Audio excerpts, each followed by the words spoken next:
эгер кино тармагында киного тартылып жатып сценарийде жигит көпчүлүктүн алдында кыздын колун сурап мага турмушка чыгасыңбы десе, кыз макул чыгам же тием деп жооп узатса, кинодо дейт, свадьбасы болсо алардын өкүмү кандай болуп калат, никеси кыйылып калбайбы дейт.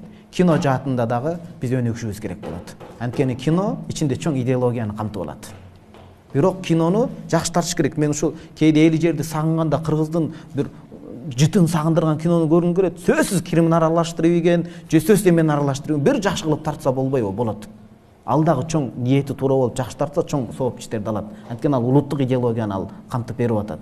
Бул бир. Экинчиси, ошол өзбек туугандардан кино тартуу үлгүсүн алса биздикилер жакшы болот эле. Режиссер башкалар. Анткени аларда ушул үйлөнүүгө келгенде баштапкы кебетесин көргөзүп коет, кадрды өчүрүп туруп акырын бүтүрүп коет.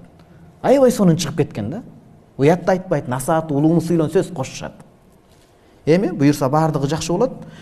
Эми бул сиздин сурооңузга келсек, хадис менен жооп беребиз. Пайгамбарыбыз саллаллаху алейхи вассалам айтат: "Саласун жиддухунна жиддун ва хазлухунна жиддун" дейт. Үч нерсенин чыны да чын, жалганы да чын болуп калат дейт. Ошонун бири бул нике маселеси.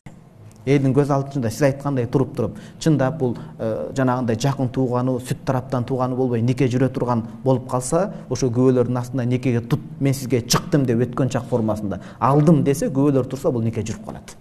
Этиятташ керек болот. Анткени пайгамбарыбыз саллаллаху алейхи вассалам айтып атат: "Үч нерсенин чыны да чын, жалганы да чын". Ошону бири нике, экинчиси азатка чыгаруу. Кулчулук заманы жок, Кудайга шүгүр. Сени тамашалап эле бир кулун азатка чыгардым десе чыгып кетет. Үчүнчүсү талак маселеси. Аялына тамашалап отуруп, "Сен талаксың, талак бермисиң" деп тамашалап түшүп калат. Бул ойнобой турган маселе экен да.